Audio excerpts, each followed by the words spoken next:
नमस्कार छात्रों, मैं आरती यादव। आज हम हिंदी लोक भारती 9वीं कक्षा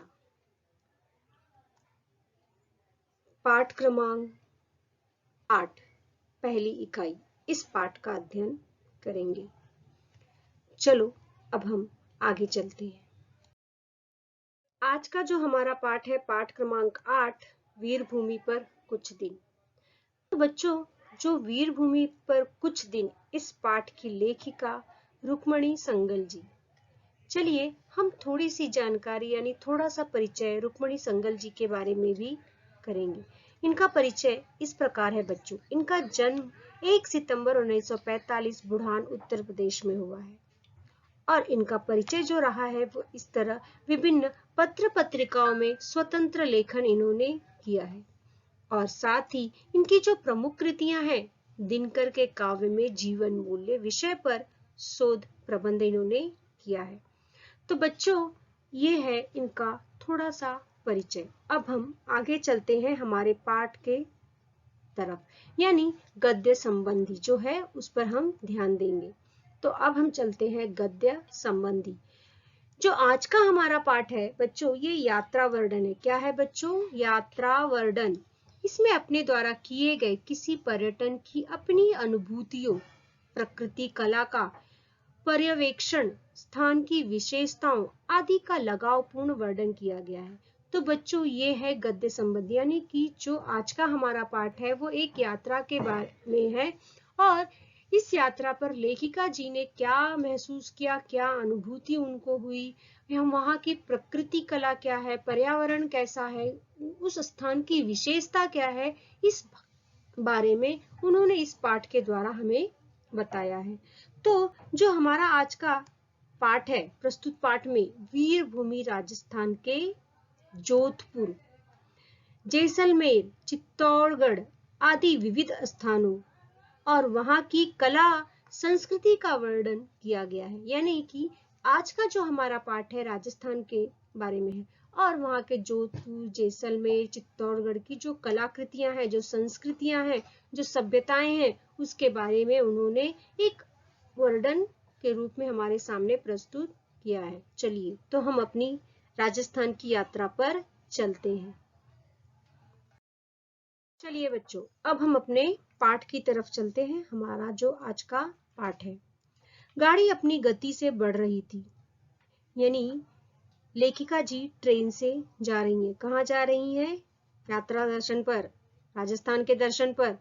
तो सबसे पहले उनकी गाड़ी जो है कहाँ पहुंची? भटिंडा। कहाँ पहुंची? भटिंडा। हनुमानगढ़, उसके बाद फिर हनुमानगढ़ के बाद लालगढ़, उसके बाद बीकानेर। यानी भटिंडा, हनुमानगढ़, लालगढ़ और बीकानेर होते हुए नागौर पहुंची। कहाँ पहुंची? नागौर पहुंची। और यहाँ से नागौर होते हुए वो अब यहाँ से मेड़ता पहुंचे तो लगा फिर से पंजाब के पास आ गए। यानी जब वे मेड़ता पहुंचे तो उनको महसूस हुआ कि वो पंजाब के आसपास आ गए, पंजाब पहुंच गए। तो बच्चों, उनको ऐसा क्यों लगा कि मेड़ता पहुंचते, उनको ऐसा क्यों लगा कि वो पंजाब के आसपास आ गए? क्योंकि कुछ खेत, हरियाली और पशुधन भी दृष्टिगोचर होने लगे थे। खेत यानी हरे भरे खेत दिखाई देने लगे और साथ ही साथ चारों तरफ का वातावरण हरा भरा दिखाई देने लगा और पशुधन यानी उनको जानवर भी दिखाई देने लगे। दृष्टिगोचर होना यानी दिखाई देने लगे, पशुधन भी दिखाई देने लगे। इस प्रकार उनको जब दिखाई देने लगा तो उनको लगा कि वो पंजाब के आसपास जो है पहुंच चुके हैं। अब सायकाल होते होते यानी संध्या काल होते होते अपना गंतव्य स्टेशन जोधपुर आ गए। यानी जैसे ही शाम हुई वो कहाँ पहुंच गए? जोधपुर। कहाँ पहुंचे बच्चों? जोधपुर आ गए। आज का हमारा पड़ाव जोधपुर था। कहाँ का था? जोधपुर का। यूं भी सायकाल हो चुका था, यानी शाम हो चुकी थी, संध्या हो चुकी थी और संध्या के समय वो कहाँ पहुंच गए थे? जोधपुर पहुंच चुके थे। अब आगे स्टेशन के समीप होटल में एक कमरा मिल गया। यानी जहां पर जोधपुर का जो स्टेशन था वहां पे बाजू में ही उनको क्या मिल गया? एक कमरा मिल गया। सामान वहां से रखकर थोड़ा तरोताजा हो गए। उन्होंने सामान वहां पर रखा और वो एकदम कैसे हो गए, तरोताजा होकर बाहर आए। आगे देखते हैं। 22 दिसंबर अल्पाहार का एक ऑटो रिक्शा लेकर अपनी पहली मंजिल उम्मेद भवन की ओर चल पड़े। यानी 22 दिसंबर को थोड़ा सा खा पीकर अल्पाहार करके वो कहाँ पहुंच गए, उम्मेद भवन की ओर चल पड़े। उम्मेद भवन यानी जो रायबाग के क्षेत्र में स्थित था। कहाँ पर स्थित था उम्मेद भवन? रायबाग की तरफ, रायबाग के पास स्थित था उम्मेद भवन। उम्मेद भवन विश्व का विशालतम भवन है। उम्मेद भवन कैसा भवन है? विश्व का विशालतम भवन है। जो रायबाग में स्थित है उस उम्मेद भवन वो पूरे विश्व का जो है सबसे बड़ा भवन है, विशालतम। महाराज उम्मेद सिंह द्वारा निर्मित होने से उम्मेद भवन कहलाता है। यानी महाराज उम्मेद सिंह ने बनवाया था। यानी महाराज उम्मेद सिंह ने इस भवन का निर्माण किया था, इसलिए इसका नाम क्या पड़ा? उम्मेद भवन। और ये छितिर झील के पास होने से इसे छितिर भवन भी कहते हैं। जो उम्मेद भवन है वो कहाँ पर स्थित है? छितिर झील के पास। और छितिर झील के पास स्थित होने की वजह से इसको जो है छितिर भवन भी कहते हैं, छितिर भवन भी कहते हैं। इसके निर्माण में 20 वर्ष का समय लगा था। यानी जब यह भवन बना था इसको बनाते समय लगभग 20 वर्ष लग गए थे। यह भवन अपनी भव्य एवं उत्कृष्ट सज्जा से सुसज्जित है। इसमें ऐश्वर्य, विलास और आमोद प्रमोद के सभी साधन उपलब्ध है। यानी इस भवन में जो है ऐश्वर्य, विलास, आमोद प्रमोद के सभी साधन उपलब्ध है। भवन के प्रवेश द्वार पर नियुक्त द्वारपाल ने बताया कि महल के 343 कमरों को होटल के रूप में परिवर्तित कर दिया गया है। यानी जो ये भवन है इसके जो कमरे हैं छोटे छोटे, उन कमरों को जो है होटल के रूप में परिवर्तित कर दिया गया है। यह एक भाग में शाही परिवार रहता है। होटल में प्रवेश और वहां बैठकर चाय या कॉफी का एक कप एक व्यक्ति पर्यटक के लिए कम से कम 1000 रुपए का खर्चा। यानी कि उस होटल में अगर चाय पीना है तो पर्यटक के तौर पर अगर हम उस भवन में घूमने के लिए जा रहे हैं और हमको एक कप अगर चाय पीनी है तो 1000 रुपया खर्च होगा। कोई आश्चर्य वाली बात नहीं है। भूतल पर एक म्यूजियम बनाया गया। यानी भूतल पर एक म्यूजियम भी है। क्या है बच्चों? एक म्यूजियम है वहां पर। उम्मेद भवन में एक म्यूजियम बना गया। वहां पे अलग अलग तरह के प्रदर्शनी के सामान भी हैं। कैसे सामान है वो? जिसमें वहां के राजाओं की, उनके क्रियाकल्पों की, युद्ध कौशल की अनेकानेक जानकारियां चित्र के माध्यम से प्रस्तुत की गई। यानी उस म्यूजियम में चित्र के माध्यम से जो है अलग अलग जो राजाओं महाराजाओं की, उनके उस समय के, उस भवन के जो उनके क्रियाकल्पों कैसे कार्य करते थे, कैसे युद्ध होता था, कार्य कौशल कैसे थे, उस सब की जानकारी वहां पर उस म्यूजियम में मिल जाती है। भवन का मॉडल भी प्रदर्शित किया गया। यानी भवन का जो मॉडल है, किस प्रकार का भवन है, वो भी उस म्यूजियम में रखा गया है। सब कुछ इतना सुंदर, सजीव, भव्य और मनोहर था कि दृष्टि किसी चित्र पर चिपक सी जाती थी। यानी वह इतना खूबसूरत तरीके से सजाया हुआ था, इतना सुंदर था कि जिस चित्र को देखो वहां से हटने का मन नहीं करता था, जिसे वहां से जबरन हटाना पड़ता। यानी जबरदस्ती लेखिका के द्वारा वो चित्र उस म्यूजियम को इतने सुंदर तरीके से सुसज्जित किया गया था, सजाया गया था कि हमारी दृष्टि उन चित्रों से हटती नहीं थी और जबरदस्ती हमको वहां से हटना पड़ता था। इस प्रकार उस कमरे को, उस म्यूजियम को सजाया गया था। क्योंकि अभी हमें अपने दूसरे गंतव्य की ओर बढ़ना था। वह गंतव्य स्थान था मॉडर्न गार्डन। क्या था बच्चों? Modern garden, Mandore garden. Mandore garden. अब ये मंडोर गार्डन के बारे में हम थोड़ी सी जानकारी लेंगे कि ये मंडोर गार्डन क्या है। अब लेखिका जी जो है उम्मेद भवन से निकलकर मंडोर गार्डन की तरफ चल रही हैं। वहां पर उनको जाना है, उसके बारे में हम आगे देखते हैं। अब हम आगे चलते हैं। मंडोर गार्डन पहुंचने के बाद रुक्मणी जी ने क्या लिखा, यानी अपने यात्रा का वर्णन किस प्रकार किया, चलो देखते हैं। यह उद्यान, कौन सा उद्यान? मंडोर गार्डन वाला।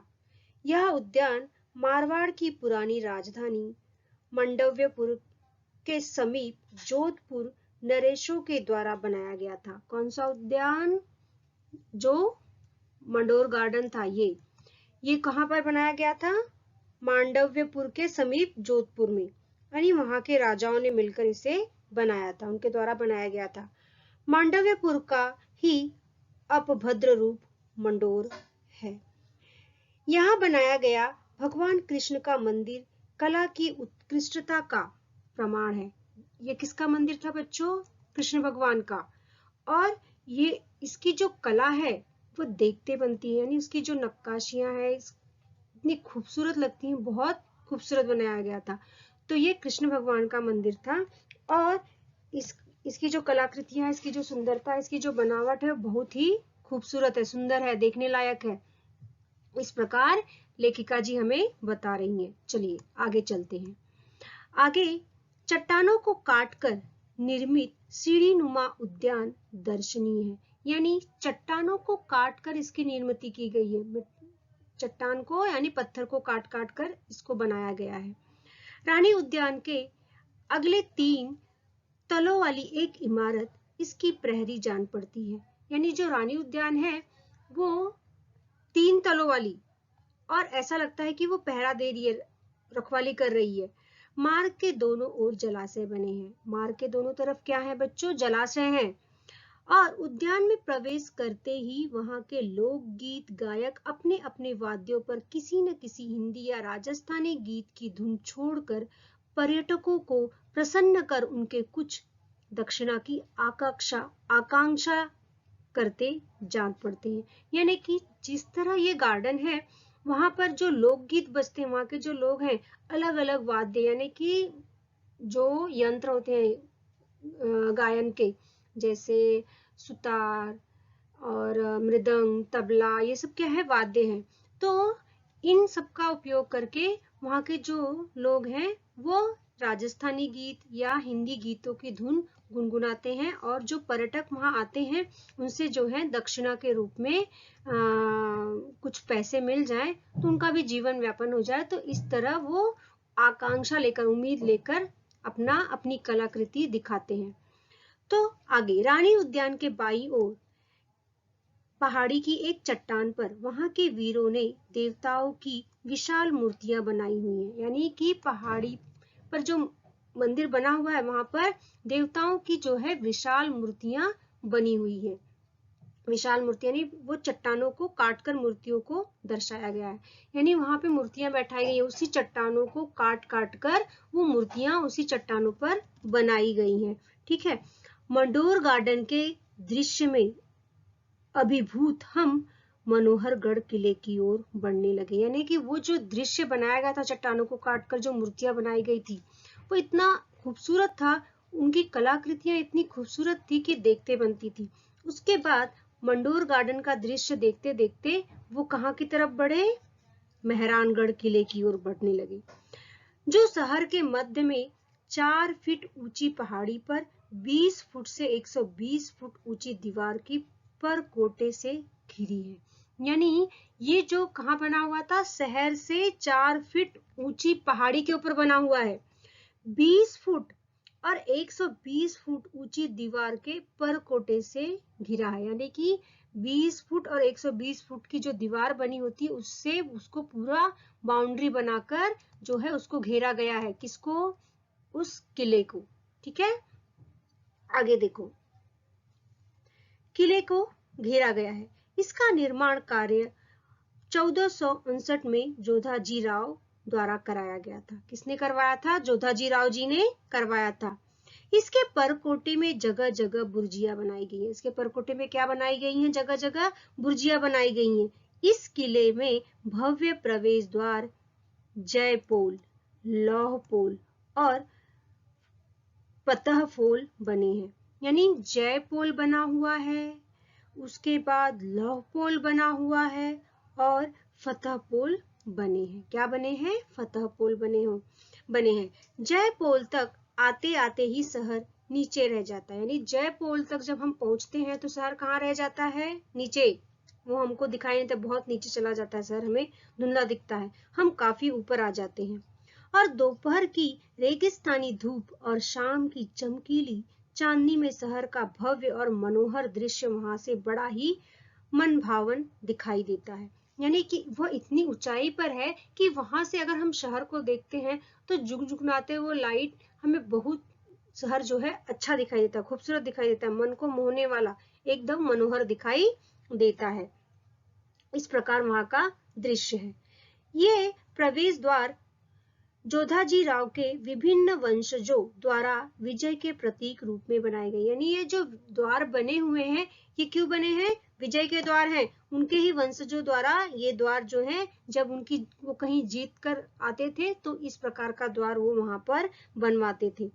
द्वारों की दीवारों पर जौहर करने वाली वीरांगनाओं के हस्त चिन्ह भी बने हैं। यानी दीवारों पर क्या बने हुए हैं? वीरांगनाओं के हस्त चिन्ह बने हुए हैं।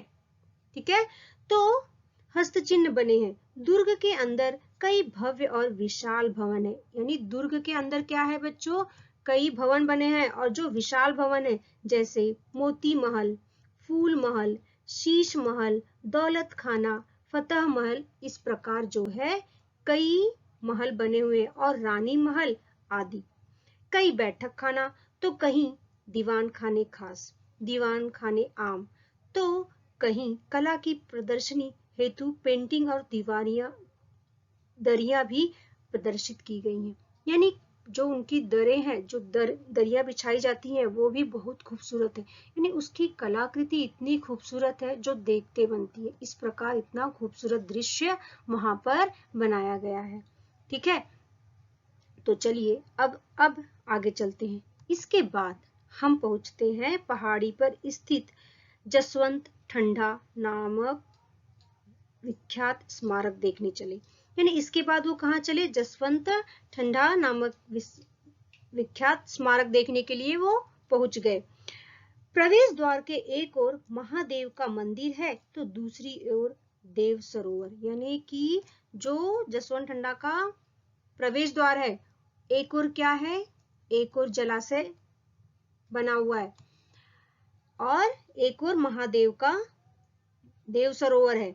यहाँ अनेक पक्षी, भांति भांति की चिड़िया चहचहाकर अपनी प्रसन्नता की सकारात्मक ऊर्जा पर्यटकों को प्रदान करती है। यानी कि इतना हरा भरा और इतना खूबसूरत दिखाई देता है जसवंत ठंडा स्मारक जो है, और वहां पे अलग अलग तरह की चिड़िया देखने को मिलती है। वो इतनी चहचहाती, इतनी खुश दिखाई देती है, प्रसन्न दिखाई देती हैं कि पर्यटकों का मन मोह लेती हैं, और उनको ऐसा लगता है कि उनको एक ऊर्जा, एक ताकत, एक शक्ति उनको प्रदान कर रही है। यह स्मारक 1903 में महाराजा जसवंत सिंह की स्मृति में बनाया गया था। यह स्मारक किसकी स्मृति में बनाया गया था? जसवंत सिन्हा की स्मृति में बनाया गया था। ठीक है बच्चों, कौन सा स्मारक? जसवंत ठंडा नामक जो स्मारक 1903 में बनवाया गया था और उनकी ही स्मृति में बनवाया गया था। जोधपुर के इन सभी स्थलों की चित्रकला, स्थापत्य कला एवं मूर्ति कला को देखकर भारतीय कलाकारों का सम्मान तथा उन्हें नमन करने का मन करता है। यानी कि वो जो कलाकृतियां थी, वो सारी कलाकृतियां देखकर ऐसा महसूस होता था कि जो भारतीय कला है उसको मन से नमन करे, उनका सम्मान करे। अब सूर्य भी अपनी किरणों को समेट अस्ताचलगामी हो गया था। यानी अस्ताचलगामी होना यानी ढलने लगा था, अस्ताचलगामी हो गया था। फलतः हमें भी अपने विश्राम स्थल की ओर बढ़ना था। तो इस तरह जो है पूरा दृश्य, पूरा नजारा देखते बन रहा था। जो वो स्मारक था वो भी बहुत खूबसूरत दिखाई दे रहा था। उसके बाद वहां की जो कलाकृतियां उन्होंने जो देखे वो सारे कितने खूबसूरत दिखाई दे रहे थे।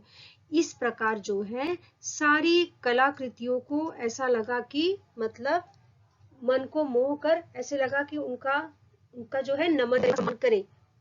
ये भारतीय कलाकृतियां इतनी खूबसूरत दिखाई दे रही थी, और इतना सोचते हुए सूरज भी ढलने लगा, सूरज भी डूबने लगा था। तो उन्होंने ये निश्चय किया कि अब वापस हमें अपने विश्राम स्थल की ओर बढ़ना चाहिए। इस प्रकार लेखिका जी फिर आगे बढ़ी। तो चलिए अब हम आगे देखते हैं कि लेखिका जी ने कहानी में अपनी यात्रा में क्या लिखा है। चलो बच्चों, अब हम आगे चलते हैं। आगे हम देखेंगे कि लेखिका जी की यात्रा जसवंत ठंडक से किस प्रकार आगे बढ़ती है। जोधपुर से जैसलमेर रात्रि की गाड़ी थी। जोधपुर से उनको कहाँ जाना था? जैसलमेर, और रात की उनकी गाड़ी थी। जोधपुर जैसलमेर एक्सप्रेस से तत्काल का आरक्षण कराया और चल पड़े। अगली प्रातः को हम जैसलमेर स्टेशन पर उतरे। समय व्यर्थ न गवाते हुए हम शीघ्र ही होटल के वैन में बैठ गए और थोड़ी ही देर में होटल के स्वागत कक्ष में आसीन थे। यानी जोधपुर से जैसलमेर के लिए उन्होंने तुरंत जो है रिजर्वेशन करवाया और जैसलमेर स्टेशन पर उतरे और वहीं पास में होटल में उन्होंने एक कमरा बुक किया और वहां पर वो पहुंच गए और वहां पर स्वागत कक्ष में जो है वो वेट कर रहे थे, बैठ गए। एक कक्ष में हमारा सामान पहुंचाकर दिन भर का कार्यक्रम होटल के मालिक ने ऐसे निर्धारित कर दिया जैसे किसी पूर्व परिचित अतिथि का, यानी कि जैसे कोई अतिथि आने वाला हो। इस प्रकार होटल के मालिक ने उनके कहाँ कहाँ घूमने जाना है, किस प्रकार जाना है, कैसे जाना है, वो सारी व्यवस्था उन्होंने कर दी। आगे देखो, थोड़े आगे, पहले यहाँ का सबसे बड़ा आश्चर्य देखने गए। सबसे पहले उन्होंने वो कहाँ देखने गए? नगर के का भ्रमण करने के लिए गए। और नगर का भ्रमण करने जब वो गए तो वो सबसे बड़ा आश्चर्य, उस नगर का सबसे बड़ा आश्चर्य क्या था वो देखने के लिए गए। सबसे बड़ा आश्चर्य पटवा की हवेली थी। क्या थी बच्चों? पटवा की हवेली। 18वीं सदी में शहर के प्रसिद्ध व्यापारी सेठ पटवा ने बनाई थी। पटवा की हवेली वो देखने के लिए गया। वो पटवा की हवेली क्या है और वो किस तरह है उसको हम आगे देखेंगे। यानी ये हवेली कब की बनी हुई है? 18 सदी की बनी हुई है। 18वीं शताब्दी में बनाया हुआ ये हवेली का निर्माण किया हुआ गया है। और किसने करवाया है? एक व्यापारी ने, एक सेठ व्यापारी ने अपने 5 पुत्रों के लिए इन हवेलियों का निर्माण करवाया है। यानी 1-2 हवेली नहीं, 5 हवेलियों का निर्माण कराया है और 18वीं सदी की बनी हुई हवेली है। अब तो इसकी कलाकृतियां भी खूबसूरत होंगी उस जमाने की। एक के निर्माण में 12 वर्ष का समय लगा। यानी एक हवेली को बनाने के लिए 12 वर्षों का समय लगा है। उस सेठ ने जब बनवाना शुरू किया तो एक हवेली के निर्माण में 12 वर्ष लगे हैं। शहर के मध्य में खड़ी ये 5 हवेलियां कलात्मक वास्तुकला का अद्भुत नमूना है। यानी ये हवेलियां इतनी खूबसूरत हैं और वो कलाकृतियां इतनी खूबसूरत है कि देखते बनती है और वास्तुकला के लिए एकदम अद्भुत है। तो आगे देखते हैं। इनकी छतें बहुत ही खूबसूरत पत्थर के खंभों पर खड़ी हैं और ये पत्थर के खंभों पर इनकी छतें बनी हुई हैं और इतनी खूबसूरत हैं कि देखते बनती हैं। हवेली के पत्थर से बनी जालियों का काम, यानी हवेली में जो लगे हैं जालियों जैसा काम बनाया है, पत्थरों से बना हुआ ये जालियां हैं और इतनी खूबसूरत है कि देखते बनती हैं। उसके बाद कई पारदर्शक झरोखे और कई पारदर्शक झरोखे बने हुए हैं वहां पर। सोने की कलम से की गई चित्रकारी, और सोने की कलम से जो है चित्रकारी की गई है। सीपी और कांच का कार्य पर्यटकों को आश्चर्यचकित कर देता है। यानी जो है शीशे का काम, सीप का काम, इतना खूबसूरत, इतनी कलाकृतियां उसकी इतनी खूबसूरत है, उसको देखते बनती है और जो मन को मोह ले। और इस दृश्य को, इस सुंदरता को देख के लेखिका जी कहती हैं धन्य हो गई वे, कि कितनी खूबसूरत कलाकृतियां हैं और क्या वे धन्य शिल्पकार होंगे जिनके हाथ और मस्तक ने यह चमत्कार, यह करिश्मा किया है। इतना खूबसूरत वो दृश्य है, वो इतना नजारा इतना खूबसूरत है। वहां की जो बारीक काम है, जो कलाकृतियां हैं, वो देखते बनती हैं। तो ये सारी चीजें लेखिका जी ने अपनी यात्रा में अनुभव किया। अब इसके बाद वो आगे बढ़ी। आगे कहाँ बढ़ी?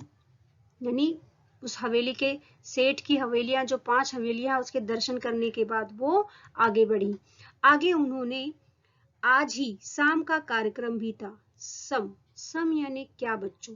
सम यानी एक ग्राम है, एक गांव है जो होटल से 11-12 किलोमीटर दूरी रेत की चादर पर बसा हुआ है।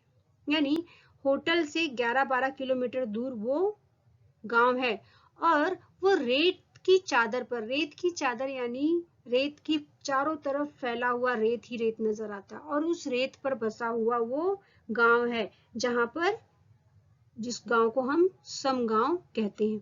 इस सम गांव से 1.5-2 किलोमीटर पहले ही जीप ने हमें उतार दिया और उस गांव में जीप नहीं जाती और उस गांव से 1.5-2 किलोमीटर ही जीप ने लेखक और लेखिका के साथ आए हुए पर्यटकों को उतार दिया। उसके बाद जब उन्होंने उतार दिया, जहां कई सारे राजस्थानी ऊंट अपनी सवारी की प्रतीक्षा कर रहे थे। कौन? राजस्थानी ऊंट वहां पर अपनी सवारी की प्रतीक्षा कर रहे हैं, इंतजार कर रहे हैं कि कब सवारी आए और कब हम लेकर चले। उसके बाद हम भी एक जहाज में सवार हो गए। आपको पता है बच्चों कि ऊंट को रेगिस्तान का जहाज कहा जाता है, क्योंकि वहां पर और कोई प्राणी उतने बालू में आसानी से नहीं चल सकता जितनी आसानी से ऊंट चल सकता है। तो बच्चों इसीलिए ऊंट को रेगिस्तान का जहाज कहते हैं।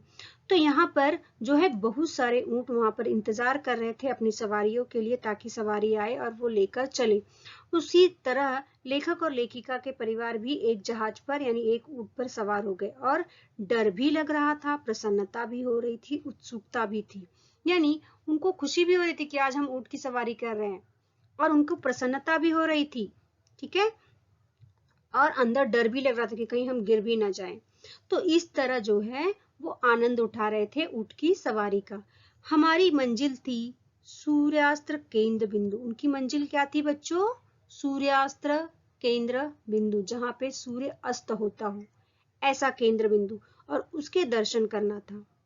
तो उसको देखने के लिए उन्होंने जो है वो केंद्र बिंदु उनको देखना था कि वहां से सूर्य अस्त होता है तो उसका नजारा कैसा दिखता है, वहां पर उनको जाना था। ऊंट की सवारी का यह पहला अनुभव था, यानी ऊंट की सवारी का ये सबसे पहला अनुभव था जो ऊंट की सवारी वो कर रहे थे। उसके बाद ऊंट की कतारें ही कतारें और चारों तरफ वहां पर ऊंट की कतारें ही कतारें नजर आ रही थी। आगे सभी पर नर नारी और बाल वृद्ध सवार थे। सभी पर नर नारी, औरत और मर्द, बाल वृद्ध यानी बच्चे और बूढ़े, सब उस पर सवार थे। शायद सभी की हृदय गति वैसी ही धड़क रही थी जैसी हमारी, और शायद सबको वैसा ही महसूस हो रहा था जैसा लेखक और उनको महसूस हो रहा था। फिर भी रोमांचकारी और मनोरंजक, और फिर भी वो अच्छा लग रहा था और उसमें बैठने की उत्सुकता भी थी।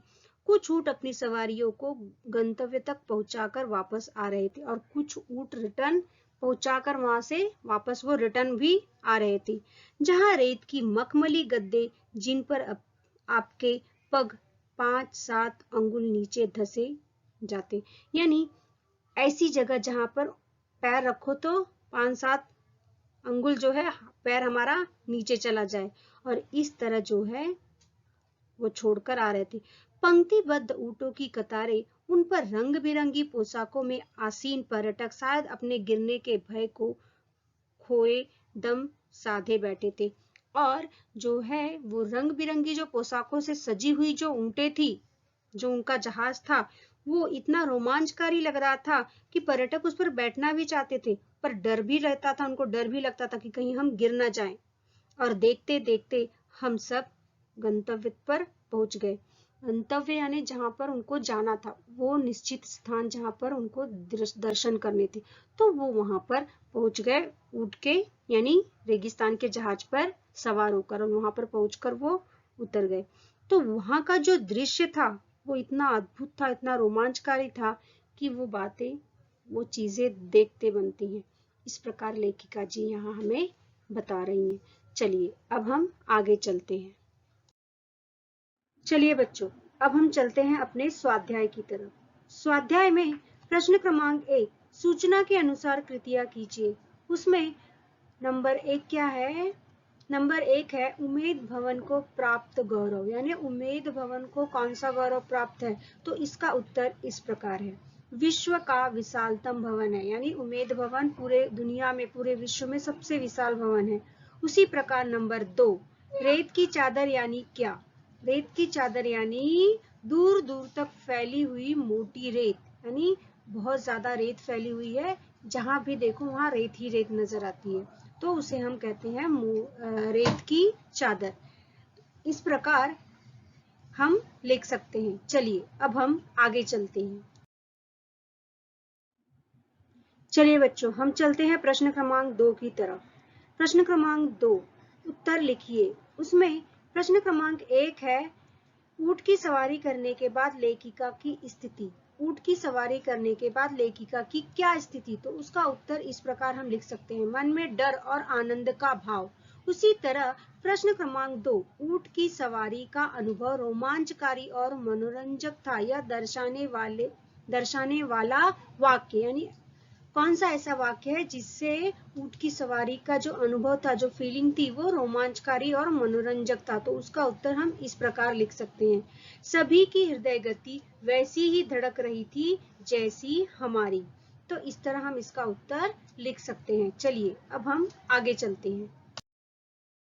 हम चलते हैं प्रश्न क्रमांक 3 की तरफ। प्रश्न क्रमांक 3 है, परिच्छेद में प्रयुक्त विलोम शब्द की जोड़ियां। बच्चों, विलोम शब्द तो आपको पता ही है, विरुद्धार्थी शब्द। विरुद्धार्थी शब्दों में, यानी जहां तक हमने पाठ पढ़ा वहां तक कई विलोम शब्दों की जोड़ियां आई हुई है, उसे आपको ढूंढना है और लिखना है। तो उसके उत्तर हम इस प्रकार लिख सकते हैं, जैसे नर नारी, बाल वृद्ध, समीप दूर। उसी प्रकार युद्ध शांति, सजीव निर्जीव, अनेक एक। तो ये हुए विलोम शब्दों की जोड़ियां। प्रश्न क्रमांक 4 में मेरा यात्रा अनुभव पर आपके विचार लिखिए, यानी आपने कोई यात्रा की होगी, उस यात्रा का आपका क्या अनुभव है, उस यात्रा को लेकर आपने वहां पर क्या देखा, उस जगह की क्या विशेषता थी। इस प्रकार आपने जो चीज वहां देखी, जैसा आपने अनुभव किया, उसके बारे में आपको यहाँ पर लिखना है। तो वो आपको अपने शब्दों में लिखना है। तो बच्चों, इस प्रकार आप अपनी कॉपी में लिख सकते हैं। यहाँ पर हमारा स्वाध्याय समाप्त होता है। चलिए अब हम आगे चलते हैं। बच्चों, भाग 1 में हमने देखा राजस्थान की पूरी कलाकृति, कि वहाँ के खेत, वहाँ की हरियाली, पशुधन, बठिंडा, हनुमानगढ़, इस तरह हमने सारे दर्शन किए। उसी प्रकार उमेद भवन, जिसे हम छितर भवन भी कहते हैं, वो सारी चीजें भी हमने देखी। मंडोर गार्डन देखा इस यात्रा में हमने, फिर मेहरानगढ़ को देखा। उसके बाद हमने मेहरानगढ़ की पूरी कलाकृतियां देखी, मोती महल, फूल महल, इस प्रकार उसकी जो कलाकृतियां हैं वो सारे हमने दर्शन किए।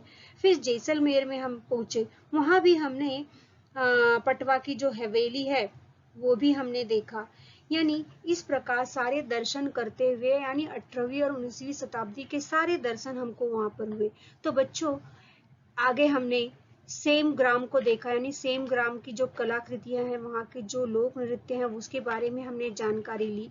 तो बच्चों, ये जो है यहाँ पर हमारा भाग 1 समाप्त होता है। आगे की यात्रा हम भाग 2 में करेंगे। धन्यवाद बच्चों।